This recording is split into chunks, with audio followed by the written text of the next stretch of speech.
Some things are meant to stay buried. So let's grab a shovel and let's talk about Lee Cronin's The Mummy.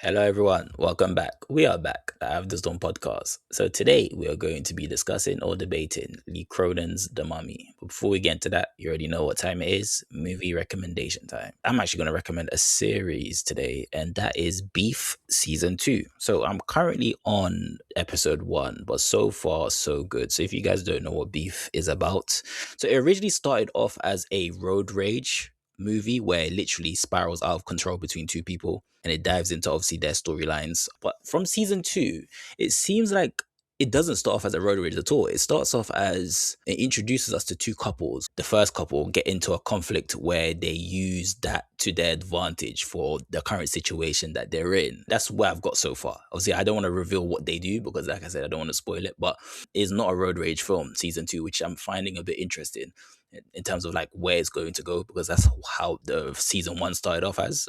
That was like the main concept. So far so good. So I would recommend it as well. Does it follow from what happened in season 1, or is it more of a reset? No, it doesn't follow from season 1. So two different characters. Yeah, it's completely different storylines and completely different characters. And I would actually recommend this as well because in terms of the tone, it's not really too comedic. So that's something for me, which it has comedic moments, which I like, but the tone is very serious. And it just has that kind of like entertainment value, but in reality, with like realism in it as well. So it's not like over the top, unrealistic series of events that you're going to see. Is actually like, it's things that you would understand. From what I saw from the first episode, there's like eternal conflict and, moral compass, like what is, what I'm saying, like an individual's moral compass that gets tested. And yeah, it's definitely something which I would recommend. So you can just jump into season 2. Doesn't have Yeah. anything to do with season 1? Yeah, you Okay. can definitely jump into season 2. All right. This week I watched season 10 of Scrubs. So I recommended Scrubs a few weeks ago, and the classic Scrubs season 1 through 8 is still a great sitcom, a great comedy, and season 10 is one of those almost 20 years later revivals where the characters are now 20 years older and you see them at a later stage in their life and all of that. And Scrubs, the original Scrubs, was all about what it's like to be a medical intern, right? So you're just at the start of your career, you're completely overwhelmed. You're just trying to not get people killed, before lunch. Like that's kind of where the characters were at in the beginning, and they kind of grew up and matured over the course of the original run of the show, and now they're back and they're in positions of authority. They're training the next generation.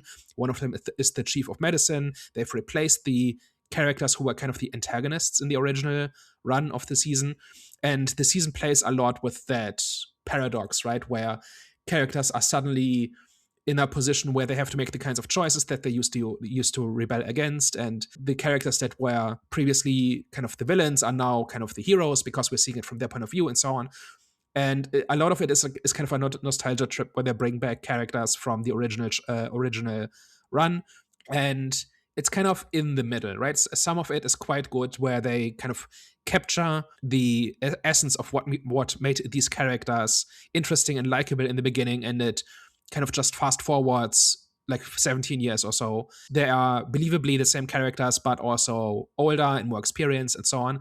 At the same time, it's kind of doing a lot of obvious things. When a character shows up, you kind of know exactly what their beat is going to be and what their episode is going to be about. So if you like the original run of Scrubs, this is more good Scrubs, because the last, like season 9, was kind of like a soft reboot where they tried to continue the show with a new cast and it didn't work out at all. And that was dropped immediately back in 2010. And this is basically bringing back the original cast. And if you like the original seasons, this is more of that. And it's not the best, but it's also pretty good. The main downside is that it doesn't do anything really interesting with kind of that premise and doesn't take it really anywhere. It just kind of does the obvious thing pretty well. But grading on a curve for kind of legacy sequels and sitcom revivals, it's one of the better ones. I think it's worth watching if you like the original Scrubs. So that's my recommendation for the week. Well, looks like it's time to get into the main event. Danny G, please do your thing. So Lee Cronin's The Mummy is a supernatural horror film about an American family who live in Egypt because one of them is a journalist who reports on the region. And one day his daughter disappears from their garden and is seemingly kidnapped. And when all efforts to bring the daughter back are without success. They eventually move back to the United States. And 8 years later, when they've moved on, they've had another child and they've kind of moved on with their lives, and they've kind of accepted that they're never going to see their daughter again. They get a phone call from Egypt that says that their daughter has been found and she was locked in a 3,000-year-old sarcophagus, and she's heavily traumatized, and she was probably being trafficked, but they've got her back now, and so she can return home. They bring their daughter home, and she's now 17, and she's been missing for 8 years, and she's completely traumatized and out of it, and they're trying to kind of nurse her back to health. And then they start to see that something is wrong with her, and events unfold from there. So what did we think of The Mummy? The Mummy for me is top 6 horror movies of all time. I was pleasantly surprised. Maybe I saw the trailer, but I just didn't remember it. So I felt like I went into this film blind. And yeah, I just didn't expect what I got. Absolutely gruesome. Probably one of the most disturbing films I have seen. That was the first time where there was a couple of scenes where I just nearly looked away, and that does not happen. I love horror films, even though there hasn't really been many horror films that have come out recently that I've liked. I wouldn't say recently, I'll say throughout the years, but I'm saying I'm a big time horror fan. So this one, I was just so happy that I actually watched a horror film where I felt disturbed. I liked the storyline, I really did. And I'm just a bit surprised at the reaction of the film. Like, the first thing I did when I went out, left the cinema, was check to just to see reviews and stuff, like what people were saying, and it was very mixed. It was a mixed bag. But it felt like more people were negative than positive than anything. So I was like, damn, like, what? Did we watch the same film? But for me, I loved the storyline. I had an issue with character logic. I had issue with the performance as well from the actors too. At times it did feel a bit bland. However, everything else, flipping loved it, man. Saw inspirations from Evil Dead. Evil Dead is one of my favorite horror movies of all time. It's always in my top 10. And I saw inspirations from The Exorcist as well. So I definitely saw the inspirations in this movie. And I'm intrigued to see what the filmmaker behind the film, Lee Cronin, is gonna, if he ends up saying, yeah, he got inspiration from those movies as well. I think he did the film justice. Yeah, man, this one is gonna be one of my favorite movies of the year. Pleasantly surprised. I'm a little bit more ambivalent about this than you are. Overall, I liked it. There are different parts to it. Like, one part of this is a very gory body horror movie that really delivers on that part, I think. Like, there's a whole bunch of sequences and moments where you're going to be legitimately grossed out, and it takes its premise quite far in terms of just putting gruesome things on screen. And I think that part worked really well. A part that didn't really work so well is the story itself. I think it is way too complex for its own good. Like, it's not the most complex movie you've ever seen, but it has a lot of moving pieces and details in it that are just tripping up the movie, because the script is not as polished and as smart as it needs to be to make all the different pieces work. And as a result, there's some large chunks of the movie where you're kind of sitting there and saying, well, why is this happening? Or doesn't this contradict something that was said 20 minutes ago? And the answer is yes, probably, like in a lot of cases. I think that is to the movie's detriment, where you kind of have to go with the vibes of it and kind of the atmosphere in the moment, which a horror movie can absolutely run on. The problem is a lot of time is spent on explaining what's going on in the background and what the creature is that's haunting this family, and very little of it makes any kind of sense. And so you have to ignore basically everything that's being said and just go purely based on kind of the vibes within each scene. But if you can do that, it's quite good. But if you have to ignore most of a movie to enjoy it, that's not a hallmark of quality. So let's talk about it. I feel like we need to start there because that's where we're kind of like across paths when it comes to the story itself. So for you, what didn't work? So it's not so much about it working, it's more about it making sense. So there's a whole bunch of things that don't quite add up or make sense as presented. It's hard to know where to start because there's so many little pieces and none of them are that terrible.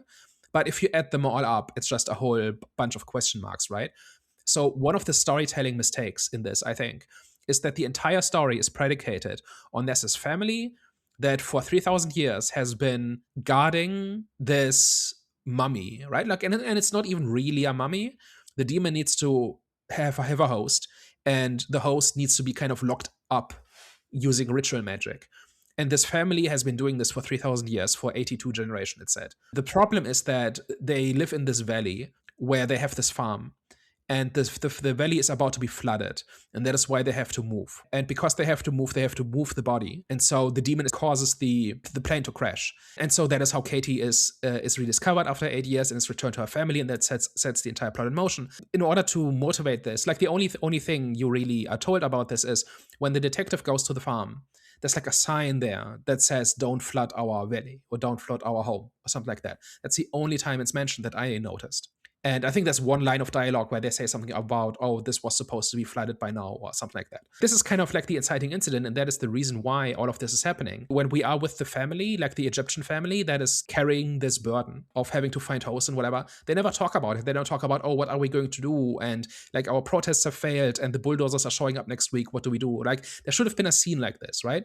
But that puts all of this this in context. And if you don't put it in context, then why is it even there? Why not simply say, oh, they like the demon got out or whatever? It's just a very weird story mistake that is kind of just an example of something that should be really easy to fix, but they didn't think of it. And that's kind of a problem. I hear what you're saying, but to be honest, I think there wasn't that sort of conflict when it comes to that point that you mentioned, because the mum kind of seemed like she was all for it in terms of like, okay, this is my job. She didn't really seem against it, even though she did apologize to Katie, I believe that's her name, before she kidnapped her. So this was some sort of remorse. However, like even in the beginning scenes when you see her with her family, she was like the serious one, and obviously the dad was more of a, he was like the good parent, and the mom was more like the strict one. So then when he died, that kind of tells me, okay, so kind of like the good of the family is gone now. The person that kind of operates the family is more militant and more stricter and more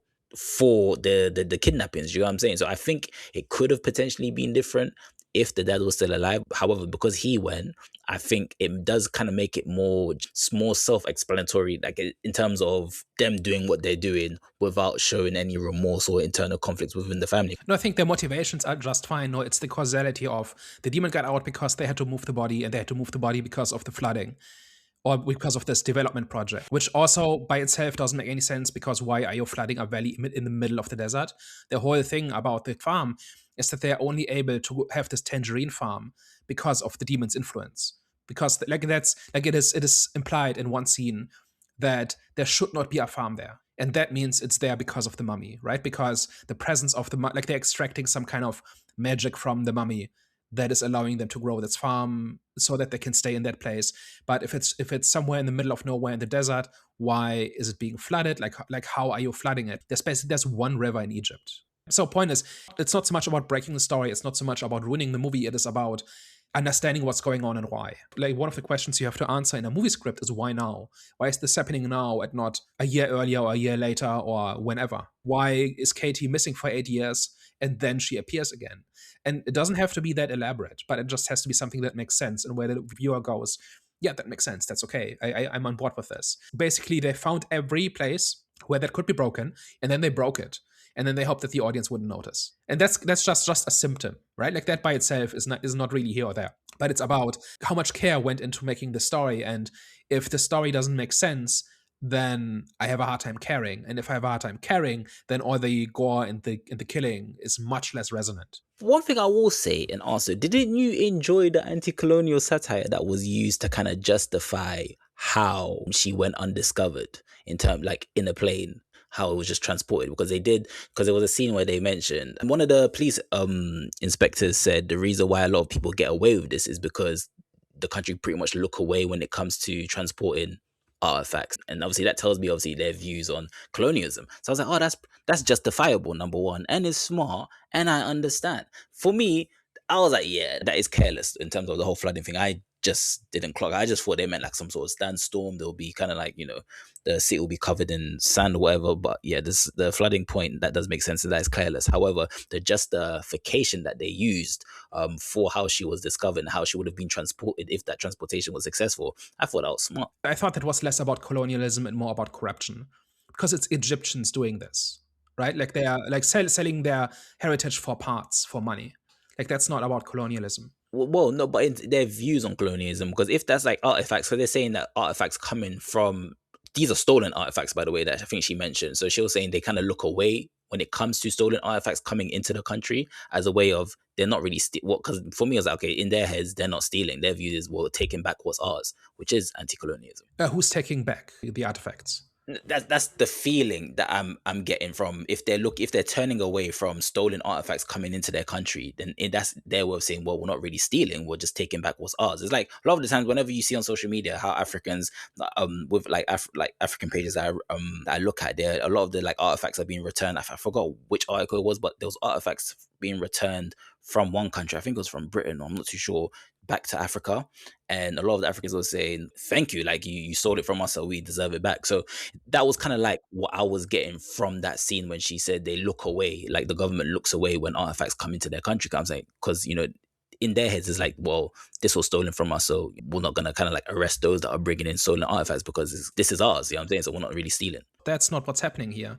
So what you're talking about is 100 or 200 years ago, cultural artifacts were taken during the colonial age and just put into British or French or whatever museums. And over time, gradually, they've been returned, or there's various arrangements. But basically, there's a recognition that the countries they were taken from own these. And in a lot of the time, they stay in, say, the British museums, but they are on loan now from, say, the Egyptian government. And the Egyptian government decides what happens to that, and if they want it back, they can have it back. But that is like a deal between the two governments. What this is about artifact smuggling, where people are taking these artifacts and selling them on the black market. And the government is too corrupt to do anything about it. And that is why you can hide human trafficking victims inside these kinds of artifacts. According to the movie, I'm still not sure that really makes sense, but that's more about, like, again, corruption and how dysfunctional and corrupt the government is. She did say that's why a lot of people get away with human trafficking. But prior to that, she did mention that the government do look away from when it comes to artifact smuggling. So that's what I'm saying. The whole point with, the governments the point that you made about governments getting to agreement in terms of returning artifacts, I understand that. But imagine if I'm part of like a country where, a lot of our artifacts were stolen and I'm in a position of power, and then I know that there's a bunch of people smuggling artifacts back into our country. I'm going to look at the reason why I would look away from that is because I'm like, I know this is illegal. However, that's our stuff. So I'm not even going to arrest people that are kindly doing like a vigilante type of thing. That's not what's happening. People are taking artifacts that are still in Egypt and then selling them. So this is within Egypt. Within Egypt or out, like, to somebody else. So this is not about stealing from like the British Museum and then smuggling it back into Egypt. I got that completely wrong. Though. Yeah, that's not what that is about. It's basically about, like, there's this thriving, very valuable trade in these relics, and there's so much money in them that whoever is doing this can just pay off the government, and so they have free reign. I don't know if that really can be used as a cover for human trafficking. I don't know, but like that's what's going on there. I got that completely wrong. Okay, well then it doesn't make that their transportation justifiable. Then okay, that's carelessness. Like in this case, it was kind of this family trying to move the sarcophagus, right? But basically, the police assumed that this was another case of smuggling. I guess it makes enough sense in terms of why the body had to be moved and all of that, and why that is dangerous, and why the demon was able to cause an accident and was discovered this way, right? All of that makes sense, but it's not explained in a way where you kind of understand why this is happening and why people are doing this. Like, why can it not just move it like 10 kilometers that way, where it won't be flooded, and they just build a new structure there? Why does it have to go on a plane? Where is it going? And all of these questions are not intuitive, right? You don't have to explain everything, but you have to kind of suggest answers that kind of make sense. And here it doesn't make sense. And you kind of have to ignore all of that and skip to the point where Katie is back with the family. Otherwise, it just makes no sense. Another thing that doesn't really make sense is, why does the family go after a foreign child? Because by targeting an American child, you are attracting all sorts of attention. Like the media, the US government, the Egyptian government is going to pay more attention to this if it turns into a diplomatic issue. Why is that so valuable? And the answer might be that they say, well, we'd rather have a foreigner suffer than one of ours. Like that makes sense, but that's not implied or stated in the movie. Like, is this not more dangerous and more difficult why can you not just snatch a child from a village in the middle of the desert where nobody will ever know, nobody will ever care?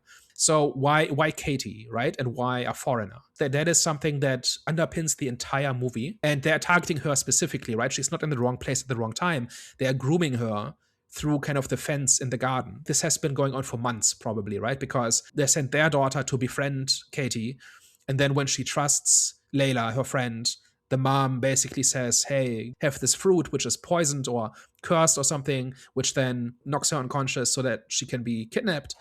And like this whole thing is just really complicated and convoluted and difficult. If you just need a body, the last 82 times this happened, have they not worked something out that works and is easier and less dangerous?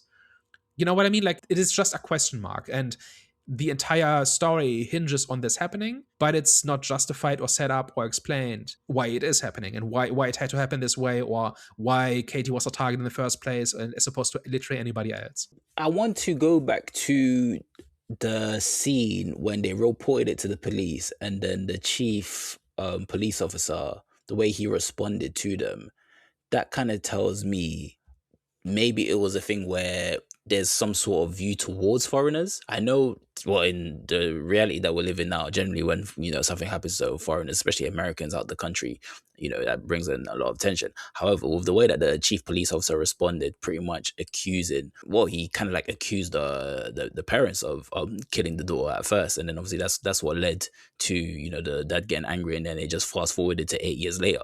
So that scene there kind of made it justifiable in terms of why they would kidnap a foreign child, because of their views towards foreigners, and obviously how the chief police officer responded to the accusations that they were making that the child was kidnapped. Even though that's not realistic, there's no realism in that, because you are right, like that would bring in a lot of foreign attention. I agree with you there, but with how the police officer responded and how it ended up resulting 8 years later, there was nothing that happened. There was no progression in of finding Katie that justifies in terms of why she ended up kidnapping the foreign child.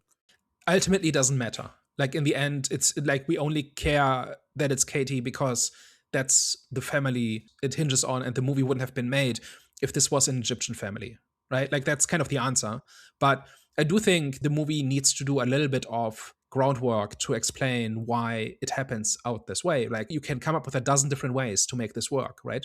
Just as an example, maybe they're not in Cairo, maybe they are kind of in kind of a remote village where the father is reporting on something, and they are on holiday and they're in the wrong time at the wrong place at the wrong time, or this Egyptian family that's doing the kidnapping had another target, and then there's an accident and the original child dies, and now they need somebody right now, and Katie is right there, so they snatch her. I'm just saying, this entire plot of the grooming and Layla befriending Katie and all of that, again, it's about how much time is the script spending on this and how much value do you get out of it.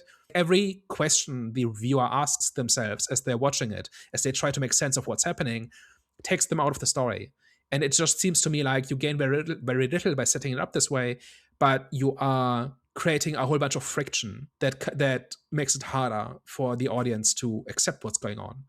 And then that means in the end, it's harder to care about the emotional payoffs. I think maybe it's just me, but I need to be sold on the scenario first, and then I care about the characters. And once I care about the characters, I'm on board, I'm invested. Kidnapping foreign kids does happen though. So I do understand it would bring more, you know what I'm saying, it would bring more attention, but it still happens at the end of the day. So I don't necessarily have an issue with that, even though what you're saying is logical and it makes sense for them to, kidnap a kid that's not a foreigner, but it still happens at the end of the day. So I think I might have to take back the comment that I made about it being not realistic, because it does happen. Well, it depends on what's going on, right? Like, a lot of this is about human trafficking. And the fact of the matter is that a white child is more valuable to human traffickers than any other. That's just the reality, right? And this can get quite gruesome once you elaborate and go into the details of this, but that's what's happening, right?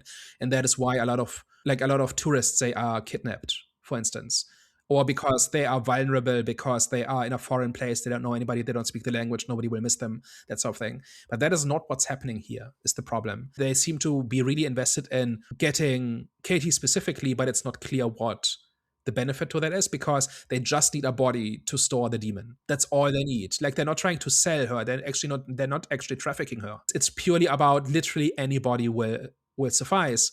And it's not said that there's anything special about Katie. It's just they just need somebody. Anyway, I don't want to drag this out too much. I'm just saying it's little things like this that just make the scenario even less believable. And if you're talking about something like a demon possession, the basic buy-in is really important, because the actual premise, the supernatural part, is already unbelievable. And that already requires a whole bunch from the audience to get invested and buy into it. And then if you throw up more hurdles by presenting a scenario that doesn't make sense, that's just even worse. Right? Like the original Exorcist, I don't think the movies are that similar, but just as an example, a lot of time is spent justifying on why they are in this strange town where they don't know anybody, why Regan is alone a lot, and that leads to her playing with the Ouija board, and that leads to her being possessed by the demon. So all the character motivations and circumstances are all engineered to make the story work, and here the story works in spite of all the setup. And that is kind of the underlying problem that kind of drags this whole thing down. So those are basically like the main things where the story doesn't quite make sense. There's other stuff too, like a lot of time is spent on the father going on this investigation and figuring out who the demon is and so on. That scene plays out like every other scene you've ever seen in any horror movie like this. And it ends up not really mattering. None of what he finds out in that investigation has anything to do with how the demon is found in the end, because in spite of all of this, the detective finds out all of that independently and then explains it, like comes to America, which is its own logistical nightmare. It seemingly happens within like 12 hours or something. But she comes to America, explains everything to the Americans. They then go on this path where the father is a willing host in order to save the daughter, and then they force the demon into the Egyptian mom who is in prison in Egypt. But the point is, like, all of that happens independently of what this historian finds out about the demon. It's just so that the audience gets some background. But you spend like 10 minutes on that, again, explaining who this demon is and how it operates and what it does. And that then doesn't matter really, because the way the demon actually takes over the family members does not line up with what the historian found out. Because I think what he says is that it kind of sows discord and it kind of worms its way into people's doubts, right? That's how a lot of demons and a lot of fiction operate. But what the demon does is it seems to just over time take over people. I didn't really get that the different family members each have their weakness because of like unaddressed grievances or traumas or fears or regrets, and the demon kind of whispers into their ears until they flip or until they let it in, and that's when it's too late. It just seemed to me like just by talking them for a while, it eventually takes them over. So the brother, for instance, seems to just be possessed at some point, and the way the other family members die doesn't seem to be related to what we've been told about what the demon is like. So when the grandmother is strangled to death by a crucifix, that's a provocative scene, right? And like just as a scene, it looks good, it's effective, it's set in scene very well, but it's not what we were told the demon was about. Or am I wrong? When you say we weren't told that was what the demon was about, what do you mean? So I'm pretty sure the historian who digs into the history of the demon basically says it kind of worms its way into people and kind of gets them where they're most vulnerable, and that's how it kind of corrupts people and turns people. But that's not what we're getting from the different family members who come under the demon's influence. Again, they set up a whole bunch of stuff about the family, right? So like the cultural rift, where the mom is from a Mexican family that is very traditional, very Catholic, and the dad is kind of mainstream American. There is a cultural, it's not a clash exactly, but there's friction within them. So when we watch them kind of have dinner with the grandma and the children, they're only praying because the grandma insists on it, for instance, right? And the younger daughter is kind of into it, but the rest of the family is kind of just sitting through it politely. And that is a conflict, right? In terms of what the family is about and how their lives play out and that sort of thing. You can kind of see that the mom, what's her name, Larissa, is torn between the worlds a little bit, where she cares about her Mexican heritage, but she's also mostly American because she's lived with Charlie for so long, and they live in the US and all of that. And you can see kind of an internal conflict in her when push comes to shove. she feels like she has to pick a side, and that comes out every time they argue about the grandmother, for instance, where she says things like, "Oh, you don't understand us," and that sort of thing, meaning there's an us versus them along national lines in the family, and that is all set up and established, and we see it play out a little bit, and you would think that the Catholic faith is another way in which this ties into that, right? Because it's another difference, like another fault line in the family. And none of that matters when the demon actually shows up and actually starts taking people over. I don't necessarily need, the mom to turn into an exorcist and break out the crucifix and the holy water and all of that, right? And save the family this way. But it seems to me like that's the angle of attack. That's the weak point in the family. If you want to corrupt them, if you want to, sow discord, you do it through that angle, it seems to me. And then another angle could have been how they've dealt with the loss of Katie.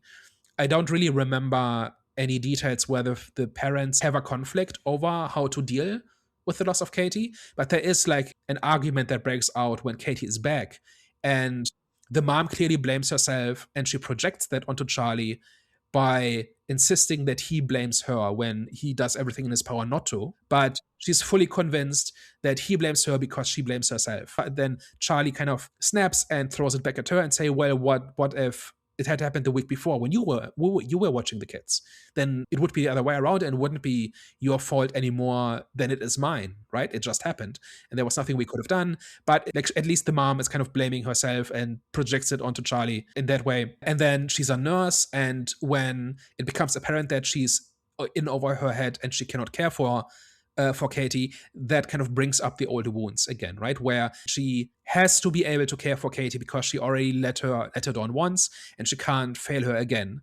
And so she can't admit to herself that she cannot care for Katie by herself, when clearly that's the case. Like, if this was trauma and if this was like just the injuries of whatever happened to Katie, if there was no demon, then she would need more care than a nurse can, like one nurse can provide. Like, they would probably need specialists and so on, right? And she would probably need to, at least for a while, live in some kind of home or hospital or something. But like, Larissa cannot admit this to herself. So, and these are all conflicts that are seeded in the family. And if you are a demon who wants to whisper in people's ears and turn people and inflame existing conflicts because you thrive off the chaos or whatever, that's like, you would pick any number of those, right? And it didn't seem to me like it did. Okay, two points. Because so the first point was that you made was you felt that it was unnecessary to go into like kind of like the backs to keep investigating the demon, and where the professor went like it lasted around 10 minutes that you were making. That was just like a rough estimate that you're making. With that, I think that was used more of a confirmation that it wasn't some sort of biological infection. It was actually the demon possession. Because like, remember, the father doesn't really seem religious at all. So for me, that kind of like hunt for more information was more so that, as in like, he just wanted like confirmation and that extra push to believe that, okay, this is actually like a demon that's possessing his daughter. Because he hasn't wanted to, because obviously when the professor was telling him what was going on, it was like he was seeing if what he was saying aligned with what's going on with Katie. So the more that he was going into it, the more that was being said about this demon was aligned with what was happening to Katie. And that's all fine. But first of all, I don't think it's necessary. I think it becomes really obvious that this is something supernatural eventually. And secondly, the question is just, how much time do you spend on this in the script? And is the juice worth the squeeze, right? Like, is the amount of time you spent on it worth the payoff? And I don't think it is. But can you say that though? Because the exorcism, even though it was more detailed with the whole, treating it as a pathogen rather than a demonic possession, it got to a point where it was clear that this was more than just, like, this is more than her being sick. This is actually a demon possession. But they spent a long time going through that process. So with this one, why are you not kind of like showing it the same grace? Because it doesn't come from the historian. It comes from the detective, Dahlia, because she learns this from the Egyptian family and then tells the Americans. And that's where the prayer to do the exorcism comes from. And that is where their whole action plan comes from. No, but the guy already knew that she was demon possessed though, before that. Yeah, but it doesn't matter.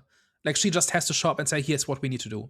And at that point, the head's are already spinning and impossible things are already happening. And so I don't think Charlie and Larissa need much convincing at this point. I'm just saying it's not efficient use of screen time.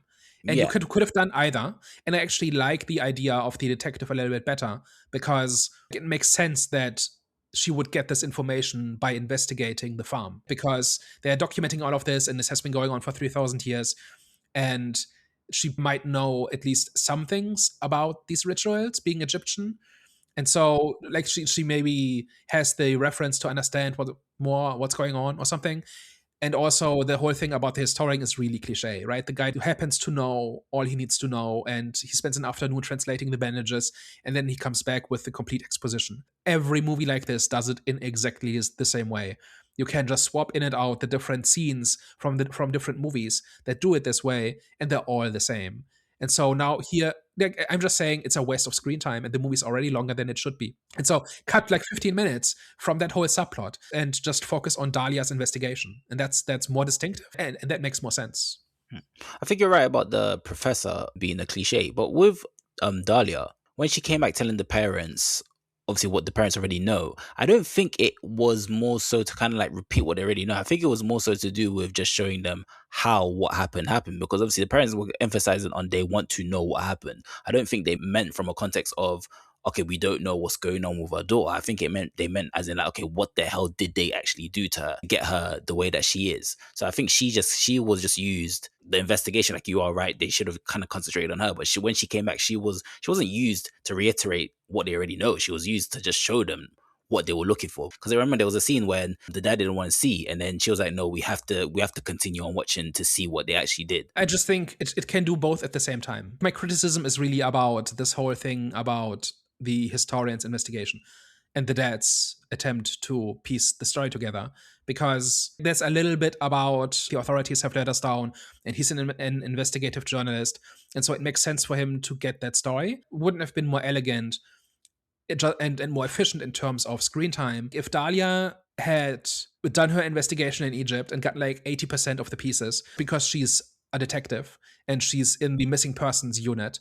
So her job is tracking down people, right? And then maybe Charlie kind of contributes the last two pieces based on his journalist background. And then together they have the full story. And then they decide, okay, what do we do about this? If you do it this way, you cut like 20 minutes, 15 minutes from the screenplay. I will agree with you when it comes to the demon not going after the family in terms of like, the conflict. The point that you made in terms of like, it seemed like the demon kind of like had no set rules, or just kind of like it spoke to you and then you were possessed. So I do agree with that one. That did kind of like seem like that was all over the place and wasn't really fleshed out properly. And that's how you make this more distinctive than all the other possession movies. This movie prides itself on being culturally authentic, just in terms of the language used and the iconography. And I don't know if all of that is true. I have no idea. But this would have been a way to distinguish yourself from all the Christian possession movies, because this is not the devil. This is something like an old entity, like that has been around for thousands of years and that has been locked away for 3,000 years, and it could have had its own motives and methods, and that is what could have made the movie unique. If the story and the way it almost destroys this family is specific to its plan and its agenda and its skill set. Watching it, I did not get the sense that this is what was happening. It all felt very generic, just creepy whispering and ominous statements, and then one by one the family falls. And that's kind of what I got out of it. And I thought that was like a missed opportunity. This doesn't have to be some great exploration of Egyptian mythology or whatever, but do something with this and make it not generic. And the way they did it felt quite generic, just in terms of how the demon operates. One thing I actually did like a lot is about how throughout the movie she tries to get rid of the bandages, because that's what's limiting the demon's powers. Part of it is that she gets the brother to take off a bunch of the bandages, but at that point he's already possessed and under her control. Even the parents kind of remove the bandages because they want to help her, but that just makes the demon stronger, because that's what's keeping the power bottled up. Again, not as clean and not as thorough as it could have been. There could have been this escalation where every time they take off a bandage, the demon gets more powerful, and it can now do things it couldn't do before. And I don't think that is quite there either. But it's like the idea is clearly there, that they think they're helping her, but they're actually making it worse by removing the bandages, because they don't understand what the demon is about and why the bandages are there, and that these are magic wards as opposed to just bandages. Again, missed opportunity. Like somebody didn't think the script through and said, okay, what can we do with this and how can we show this? This whole idea of this is not Katie anymore. Like Katie may still be in there. Like she is definitely in there because she's fine after the demon is exorcised, right? But everything that happens is the demon playing with the parents and trying to manipulate them, right? Like every time Katie says something, it's really the demon speaking. And so the whole thing should have been like the scheme of her trying to trick the parents into doing what it wants them to do.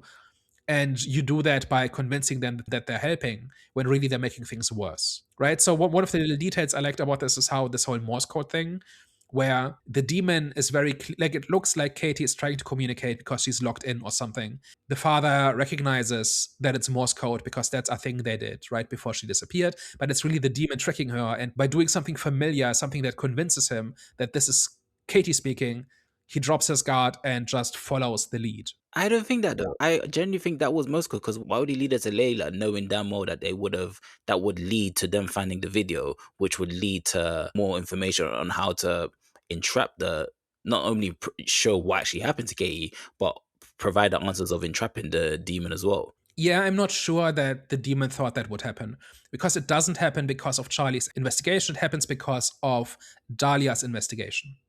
And the demon doesn't know about Dahlia. Why would the demon want the father to go to head for Layla? Yeah, that's a good question. Why doesn't it just say help or daddy or something like that, right? Yeah. I'm just saying the Morse code is what gets him to drop his guard because he now believes that she's still in there. And I think it might be that the demon can't speak at that point because of all the wards. But so the Morse code is kind of a way to create that connection with the father. Why he says Layla? Again, like on first glance, it seems a bit like sloppy writing, right? Because we want him to find out about Layla because that moves the story forward. But why, like you said, why would the demon want that to happen?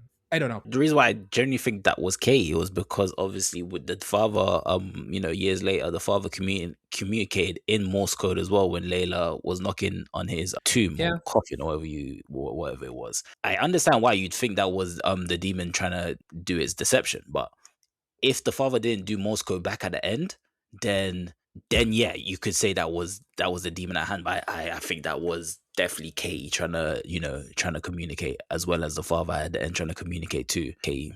It's possible that maybe the demon is weak enough at this point that she can say something, but why then doesn't she just warn the dad? If there's an opening, you take it. It doesn't mean it's gonna be a long opening. Yeah, but it's more like if this is Katie speaking, and I think it's possible, but like with this something like this, I think you always have to assume that it's the demon's deception. It's possible this is Katie. Maybe the demon is too weak at this point to stop her. Why does she say Layla as opposed to kill me or danger or I don't know what? Like it has to be a short. Like you're right, it has to be a short message. Again, I think it's there because they want to move the story forward. It makes limited sense from a character standpoint. Why would Katie say that at this moment? Again, and it speaks to the script not being that well thought through.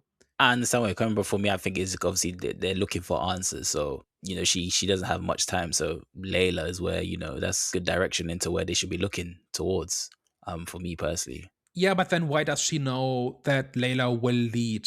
Like there's a lot, like they say, there's a lot of Laylas in Egypt. Why does Katie know about the letter Layla wrote to the family as part of that, like in that big trunk full of fan mail that they got in the years after Katie disappeared?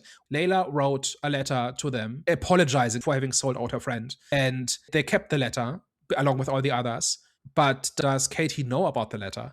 And does she know the father will find it? Because if he doesn't, then it's not a useful clue. I think Katie only remembers the last thing that she saw. So I think when you're demon possessed, you don't really, I'm pretty sure you're not going to remember everything that's currently happening to you while you're demon possessed. I'm pretty sure the last thing that she remembers was her getting kidnapped and obviously the whole Layla and Layla's mom situation. I don't think it holds up. There's ways you can make it work. But I honestly think that like the big through line here is that like the details are not thought through. And like part of the problem here is that there are so many details that don't quite work. Like none of them break the movie. None of this is like the big plot hole that makes it all fall apart.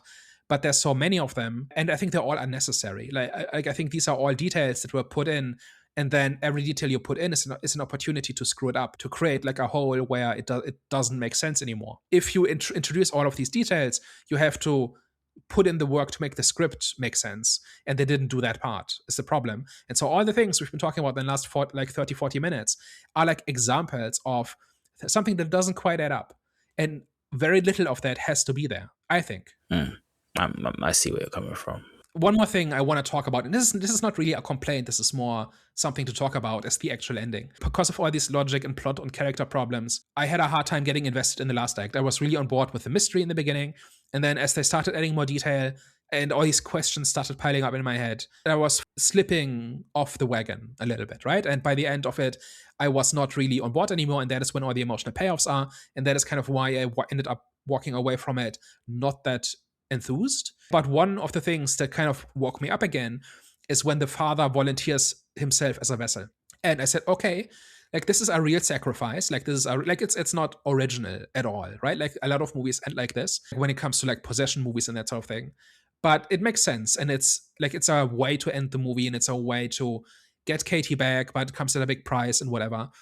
And the part that actually really got me excited was the idea that the American family was carrying on the legacy of the Egyptian family, that they would now have to contain the demon forever. And sooner or later, they would have to start kidnapping children to make sure the demon doesn't get out. And they would have to become the perpetrators of the suffering that they experienced when Katie was kidnapped. And isn't that a story? That is a story. It's a very dark, a very dark story. And for a second, I thought that's what they were doing. And there are other examples of this too, right? Like Incantation, like the Taiwanese horror movie. Similar thing. The evil cult is really imposing suffering on itself for the greater good and stuff like that. So this idea that the Egyptian family were not really evil, they were doing evil things, but they were doing it because the evil had to be contained. And so one person has to suffer each generation so that everybody else is safe and is free, and it's free from the demon's influence. And if the canons had been put into this position of realizing we have to do this, we have to continue this work, because as much as it sucks to be the parents whose child gets abducted, it's still for the greater good. And that is at least ambivalent, and that makes sense, and that is real tragedy. And for a second, I thought that's what they were doing. And then they fast forward to when Hayat is in the Egyptian prison for kidnapping, essentially, and they bring the possessed father into her prison cell and conduct this ritual that transfers the demon and turning her into the vessel, which is supposed to be some kind of irony about she did this to other people and now she suffers this fate. I have a few questions. So for one, what happens in 20 years when she's too old to carry the demon? Who will be the next victim? So it's a very short-sighted and selfish solution, because they get the father back and they get Katie back and they just punt the problem to somebody else. So it looks like solving the problem, but it's really rather selfish, and it's really not a sustainable solution. It's not the end of the suffering, because that will have to continue, because the alternative is letting the demon out and letting it just rampage across the world. And then countless people will suffer as opposed to one person at a time. And then the other one is, what are they going to do? Keep her in this prison cell forever? Because we've established that transporting a demon is dangerous, because the minute you get out of this controlled environment where you have the walls plastered with these magic spells that keeps the demon contained and subdued, the minute you break that up, the demon starts messing with people. But that was before they didn't have the drug, though. It was dangerous then, but afterwards, when they started using the drug, that's what would calm down Katie and the demon. So I'm pretty sure that's what they used on the father. It's possible, but even then, we are not, like, the last shot of the movie is them closing the prison door, and we hear the incantation that transfers the demon into Hayat. That's the end of it. We are not told what the solution is. We are not shown that there is a sustainable solution, or that they even have a plan beyond, at least now we don't have to suffer anymore, but somebody else will suffer for us. That does not make them good people. They are already in the position where they are taking this burden on themselves, more or less voluntarily, right? Like Charlie volunteers to this for the sake of Katie, but then that lasts like a week. And that's just long enough to find somebody else, and that somebody else is the person who made them suffer, so they know they will make her suffer. That does not make them good people. It does not make them noble. It solves the immediate problem, but it just punts the problem to somebody else. I think that's definitely intended. It's not supposed to be a happy, feel-good ending. This is not supposed to be the end. This is just the next step in the chain, right? I'm just saying it's less interesting than the canons becoming the caretakers. And one day Katie will have to kidnap a child and transfer the demon into that child, and then her child will have to do it again 60 years later, and so on, right? That would have been a real tragedy. And I think if that had been the ending, I would have clapped, and I would have said, this is a cool story, a little bit flawed here and there, but like the ending makes it work. And I think it's a cop out. I think I honestly think it makes the story worse on every level. It's a shame, mostly because I got so excited about they're actually going to do something nuanced and tragic. That's real horror. Like having to become the perpetrator of the evil that you experienced, that is real horror. Like it's kind of like realizing that as bad as this was, it was necessary, and not because of some rhetorical nonsense. It's like this is actually necessary. That's just how the world is, and we have to live in it, and we have to deal with it. And the only responsible thing is to continue that work. So I do understand. So I basically did think as well that it was a thing where they were going to continue what the old family was doing. However, we have to remember their main objective was to save Katie. The main objective was to protect the family. So it is selfish of them, but that's not their culture. They don't know, even though they've seen the demon first, like firsthand, they still that was not their objective at all. Their objective was to protect Katie. It was for me personally, it was satisfying, but I do understand it. I definitely do agree. It would have been like such a dark ending. Like, damn, they're gonna continue. 'Cause I did think that as well, but when I was thinking, damn, that is mad dark. That's why I like it. Exactly. I know you would, and I like I said, I would have been damned that it is a good ending too. However, the other ending as well was satisfying, and it was justified in a way because, like I said, it's not their culture. Number two, they were always going to have, can we call it selfish reasons? But if you look at it from face value, okay, it's either protect your family or save the world. Yes, selfish reasons. But like I said, that's not their culture. That's nothing to do with them. And already their objective was to protect their family, was to save Katie. Also, if you want to talk about a realistic outcome of that type of situation in the real world, we would all do the same thing. Like we would put the demon in, we wouldn't really be thinking about the world. We'd be putting the demon in the woman that started this whole mess in the first place. Like it makes sense why they want this, and they can do it, and so they do it, and that's all fine. I'm just saying the movie had a better ending, like ready to go. I'm not going to disagree with that. I feel like that would have been a more dark. I'm not going to say better because I enjoyed the satisfying ending, but I would say that would have been more darker and it would have made it a better story. It would be like, damn, he really did cross the line. You know what I'm saying? So I would agree with you when it comes to that. However, for me, I was just satisfied with the ending. I was unsatisfied because it's missing half the pieces. Like, what happens next? Like, what's the plan? Do you just walk away and hope it works out? Who's responsible for containing the demon? Is it that Dahlia? Is she gonna create like this secret police unit that just kidnaps people off the street every 60 years and finds a new house for the demon? You know what I mean? Like that could be the answer. That would be a similar tragedy where police corruption and brutality is the necessary evil. Like that's not a good lesson. That's not a good moral for a story, but it is an interesting setup or an interesting way to end the story, right? As long as you don't like interpret like real world politics into it, but just in terms of a character moment, because Dahlia really cares about people and about her job.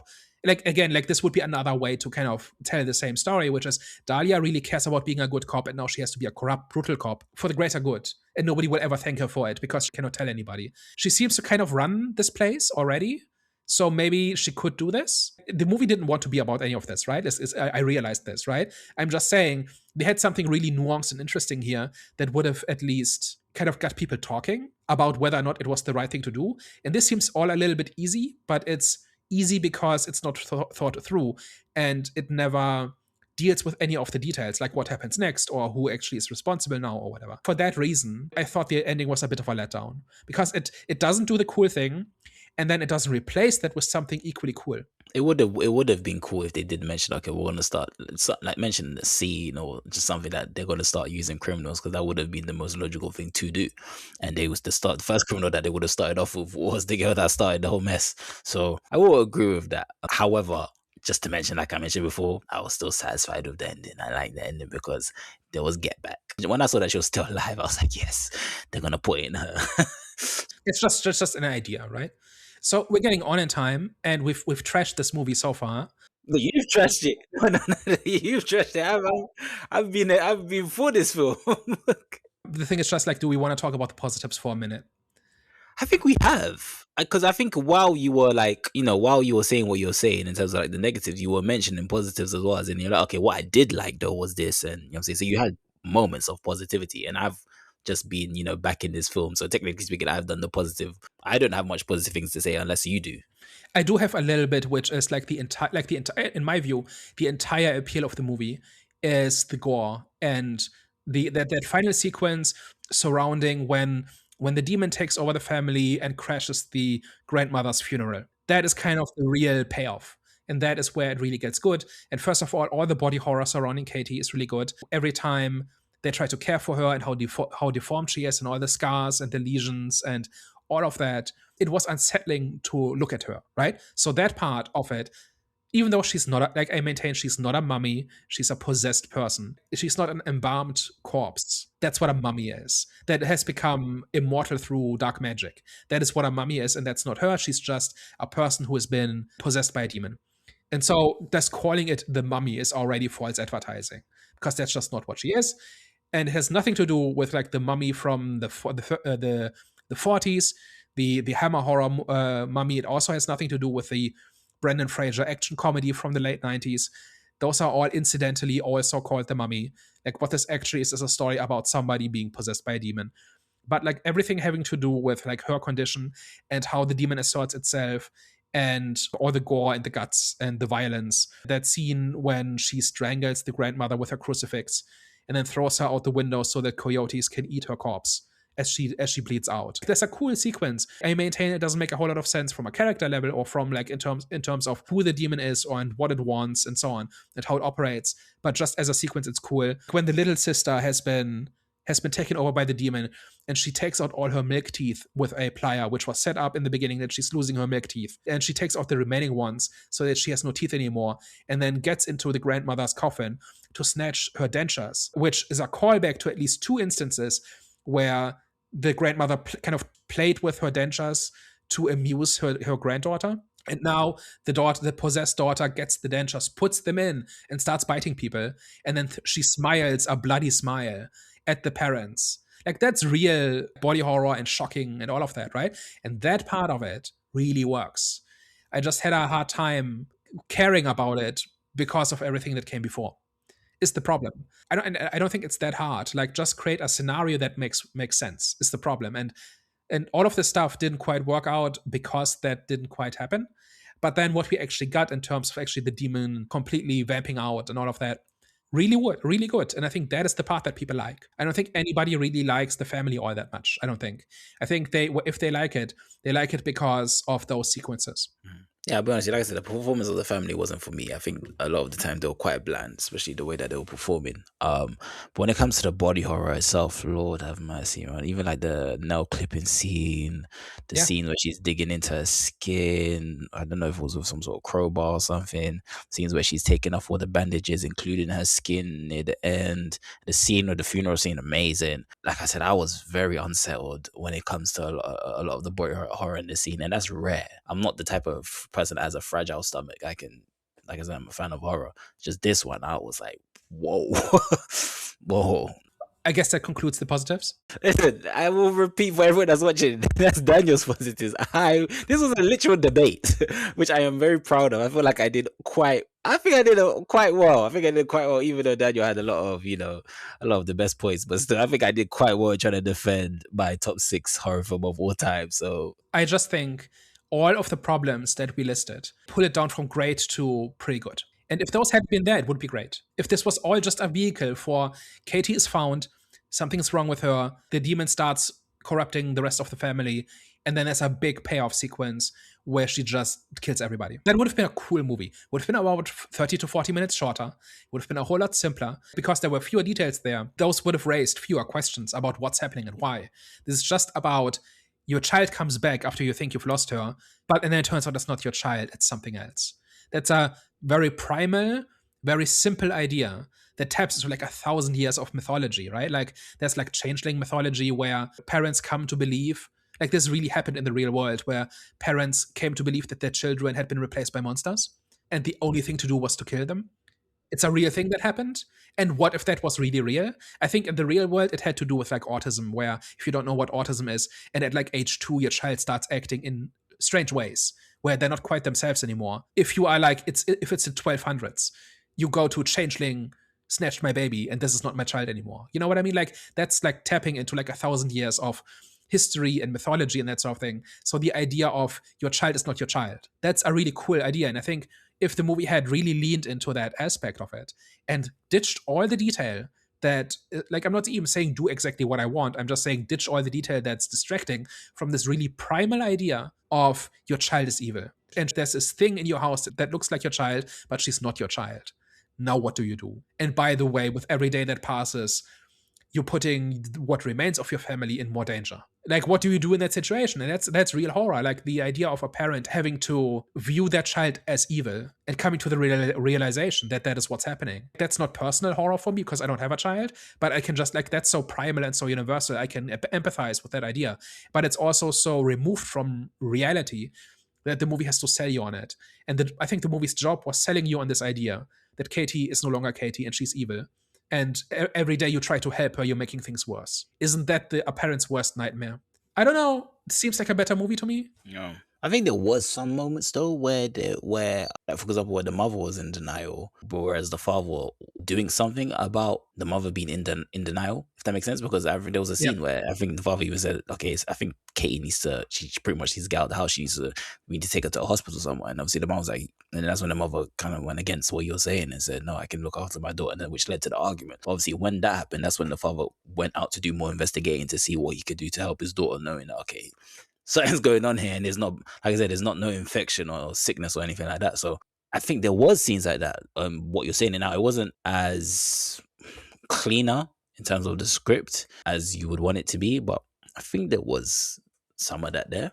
Yeah, it absolutely was. There's absolutely scenes you can point to where this idea shows up. I'm just saying, if you simplify the movie to the point where that is the movie, I think this could have been an instant classic. And as it stands, it's kind of mixed. And I think it's going to be forgotten very quickly because of all those flaws. And I think that's a shame because, like, the core of this is quite strong, I think.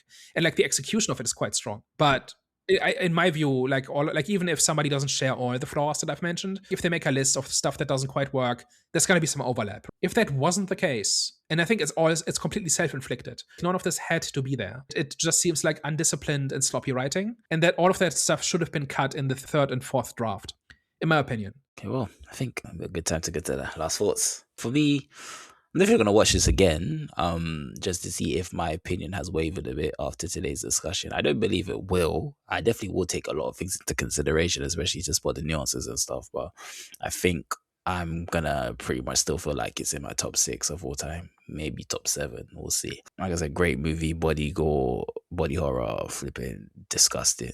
The story for me, I enjoyed it. I feel like I said everything, so I'm just going to go straight to the rating and say 8 out of 10, a very strong 8 out of 10. I was contemplating to give it 8.5, but nah, I'm going to give it an 8 out of 10. So I don't think this is terrible. I think the good parts of this are quite good. I just think it's dragged down by detail and by sloppiness in the writing. And if those hadn't been there, it could have been something really good. It does stand out from bad horror movies. Like, it's not all unmotivated nonsense. It's not all just cliches. I just think it lacks polish is the main thing. So for that reason, it's a 5 out of 8. Not amazing. Could have been so much better, but not bad either. Well, guys, thank you very much for tuning into today's debate. We haven't had one of those in a long time. So if you've made it this far and you liked what we've said, please tell a friend. And if you hate what we do, please tell an enemy. All right, guys, you've heard it first. We will catch you next time. Au revoir. Bye-bye.